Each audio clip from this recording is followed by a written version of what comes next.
سر یہ جب بجٹ آتا ہے نا تو وہ گاڑی خریدنے والوں کا سب سے بڑا سوال یہ ہوتا ہے کہ کیا اس سال ہم سستی گاڑی خرید سکیں گے یا مزید اس کے اوپر کوئی ٹیکس لگ رہے ہیں. کچھ کیپنگ وغیرہ بھی ہٹائی گئی ہے. سر ذرا بتائیے گا گاڑیاں سستی ہو رہی ہیں یا مزید قیمتیں بڑھ رہی ہیں؟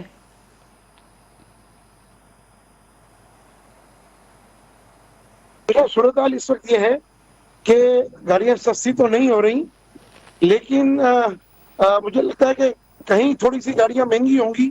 جو کیپ 1800 سی سی تک تھا انہوں نے اب اس کو ریڈیوس کر کے 1300 سی سی تک کیپ رکھا ہے، اور 1300 سے 1800 سی سی تک جو ہے وہ دوبارہ وہ کیپ ہٹا دیا گیا ہے. یہ کیپ ہم نے 2005 میں اس وقت کی حکومت شوکت عزیز صاحب سے ہم نے ریکویسٹ کی تھی کہ کیونکہ تمام یہ جو گاڑیاں تھیں 650 سے لے کے 1800 سی سی تک، اس پہ ہم نے ڈیوٹی فکس کے لیے کہا تھا، اور اس وقت کی حکومت نے ہماری بات مانی، اور حکومت کو ان 25 سالوں میں یہ استعمال شدہ گاڑیوں کی اس میں بے انتہا جو ہے وہ ڈیوٹیز ملی. اچھا اب یہ جو کیپ ہٹایا گیا ہے اس سے ہوگا یہ کہ جی کسٹم افسر جو ہوگا اس کے پاورز میں اضافہ ہوگا، اور ایک طریقے سے آپ اگر دیکھیں تو ڈیوٹیز بڑھنے کا، اور جب ڈیوٹی بڑھے گی تو وہ گاڑیوں کی جی قیمتوں میں بھی اضافہ ہوگا. تو اس سے کوئی فائدہ ہونے والا نہیں ہے، بلکہ آپ کے پروگرام کے توسط سے میں حکومت سے اپیل ہی کروں گا کہ جو کیپ 1800 سی سی تک لگا ہوا تھا اسے برقرار رکھا جائے، جی تاکہ کم سے کم ہم یہ تو کہہ سکیں گے کہ حکومت نے نہ کوئی ٹیکس بڑھایا اور نہ کم کیا. صحیح. اچھا سر یہ میں دیکھ رہی ہوں امید تھی کہ حکومت کوئی بڑا ریلیف دے گی ایک ایسے وقت میں جب آٹو سیکٹرز شدید بحران کا شکار ہیں، اور بجٹ سے پہلے سوزوکی کمپنی کی طرف سے وزیر اعظم صاحب کو خط لکھا گیا تھا. نیا ٹیکس تو نہیں لگا، لیکن سر جو منی بجٹ میں لگائے گئے تھے ٹیکسز اسے برقرار رکھا گیا ہے. آپ لوگوں کی کیا توقعات تھیں اس حوالے سے؟ پھر بجٹ کیسا پایا؟ دیکھیں بیسک حکومت نے کوشش اچھی کی ہے اتنے برے حالات کے اندر. بات وہی ہے کہ حکومت نے میجر تو بہت سارے لے لیے ہیں، اب یہ اتنا بڑا خسارہ، پھر اس کے بعد یہ جو ریلیکسیشن دی ہے تو یہ پیسے آئیں گے کہاں سے؟ نیا ٹیکس پیئر تو کوئی ہے نہیں. جو فائلر ہے یا جو ٹیکس دے رہا ہے مزید اسی کے اوپر آپ بوجھ ڈال رہے ہیں. آپ نے کوئی نیا راستہ نہیں نکالا کہ مزید ٹیکس کون سے ایسے سبجیکٹ ہیں جہاں سے ہم ٹیکس لا کے معیشت کو صحیح کریں، ملک کے حالات کو اچھا کریں. بہرحال حکومت نے کوشش کی ہے، ہم اللہ سے دعا گو ہیں کہ اللہ تعالیٰ جو ہے اس میں ان کو کامیاب کرے، لیکن دور دور تک ہمیں پرابلم سامنے نظر آ رہے ہیں. اچھا اس وقت آپ نے جو آٹو موبائل لوکل انڈسٹری کی بات کی، تو آج اگر لوکل انڈسٹری اس جانے پہ کھڑی ہے تو اس کی سب سے بڑی وجہ وہ خود ہے کہ آج سوزوکی کو 40 سال سے زائد کا عرصہ ہو گیا، لیکن وہ مینوفیکچرنگ نہیں کی ہے انہوں نے، اور وہ اسمبلرز ہیں. اسی طرح ٹوئوٹا اور ہونڈا بھی، اور مزید 7-8 کمپنی آئی، کوئی بھی مینوفیکچرنگ کی طرف گئی نہیں. ورنہ اتنے عرصے میں ہم مینوفیکچرنگ اگر کرتے تو آج اپنے ملک کی ضرورت کو پورا بھی کرتے اور دنیا کو گاڑیاں ایکسپورٹ کرتے. لیکن اس طرف کسی نے توجہ نہیں دی، اور آج ہم دنیا کی مہنگی ترین گاڑی جو اسمبل کر کے، کیونکہ آج بھی ہم CKD SKD اسمبلی امپورٹ کرتے ہیں، جی لاکھوں ڈالر جی، کروڑوں اور پھر ڈالر یہاں پر اسمبلنگ ہمارا. ہوتی ہے. بالکل ٹھیک کہہ رہے ہیں جی آپ. اب رانا صاحب سر میں اس بات کا جواب ذرا رانا صاحب سے لیتی ہوں. جی سر میں آتی ہوں دوبارہ آپ کی طرف. یہ ذرا رانا صاحب سے میں اس بات کا جواب لے لوں. رانا صاحب ایک تو میں سوال اس وقت اٹھا رہی تھی، غالباً آپ کی طرف آپ کے پاس بچے ہیں آس پاس تو ان کی آواز آ گئی، آپ تک میری آواز نہیں پہنچی. یہ بتائیے یہ جو ہم بات کر رہے ہیں ٹیکسٹائل کی، ٹیکسٹائل میں آپ لوگوں کی طرف سے دعویٰ یہ کیا جا رہا ہے کہ بہترین میجرز لیے جا رہے ہیں، لیکن جو ٹیکسٹائل کی طرف سے گریونسز آ رہی ہیں وہ کہہ رہے ہیں کہ جی پچھلی حکومت کی جو پالیسی تھی وہ زیادہ بہتر تھی، ابھی جو میجرز ہیں اس سے تو بدحالی آئے گی، اس سے مزید ایکسپورٹس میں کمی آئے گی، اس سے گروتھ میں کمی آئے گی. سر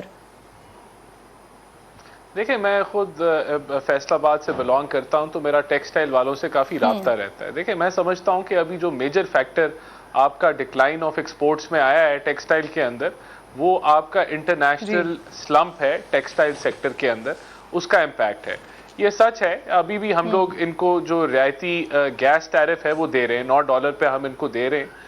باقی ان کے ساتھ انٹریکشن بھی رہتا ہے حکومت کا، لیکن آئی ایم ایف کے جو معاہدہ تھا اس کی ایک شرائط یہی تھی کہ ہمیں سبسڈیز لفٹ کرنی ہے، تو اس کے اندر الیکٹرک ٹیرف کے اوپر ڈیفینیٹلی جو ہے وہ ہمیں اس کو واپس لینا پڑا. دیکھیں میں سمجھتا ہوں اس کے باوجود ٹیکسٹائل سیکٹر کمپیٹیٹیو رہے گا.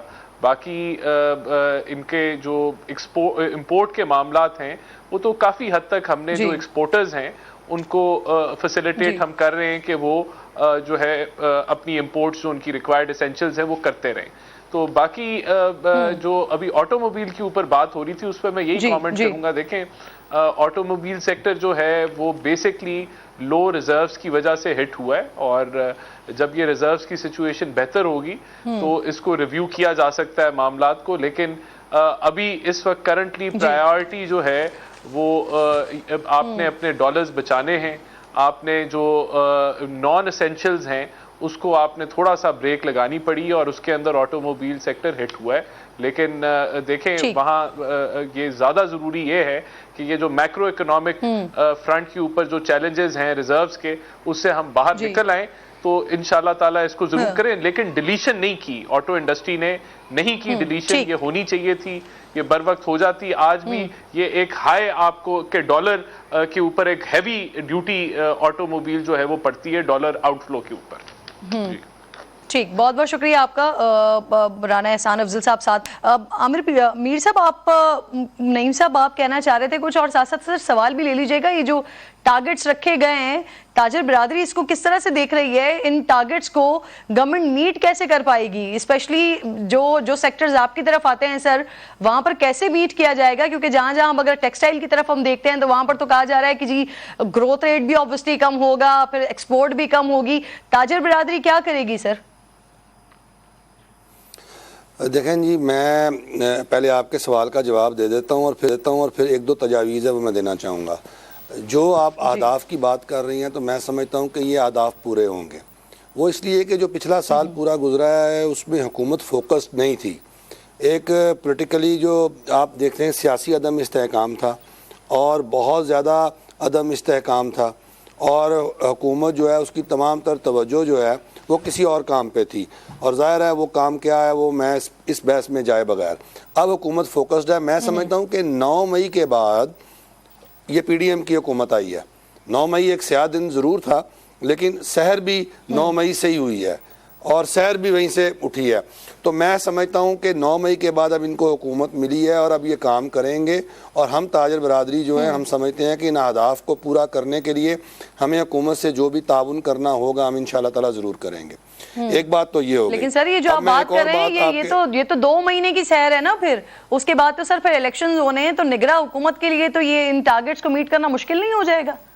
نہیں، نگران حکومت کو تو جی بجٹ بنا کے دے دیا ہے، کوئی ایسا مسئلہ نہیں ہے. بجٹ بن چکا ہے آپ کا، تو الیکشن ہوں گے اور اس کے بعد حکومت آئے گی اور انشاءاللہ تعالیٰ نظام اچھا چلے گا. ہمیں اچھے کی امید رکھنی چاہیے. اب حامد زمان صاحب کا ایک سوال تھا کہ حامد زمان صاحب سستی بجلی مانگ رہے ہیں یہ ٹیکسٹائل والے، ٹھیک ہے. اب ان کو یہ علم ہونا چاہیے اگر یہ سستی بجلی مانگ رہے ہیں تو کسی نے اپنی جیب سے ان کو سستی بجلی بھائی نہیں دینی. یہ میں نے 65 روپے 60 روپے کا یونٹ لینا ہے نا. میں کمرشل میٹر ہولڈر ہوں، سب سے مہنگا خریدار بجلی کا میں ہوں. میں مہنگا یونٹ خریدوں گا تو ان کو سستا ملے گا.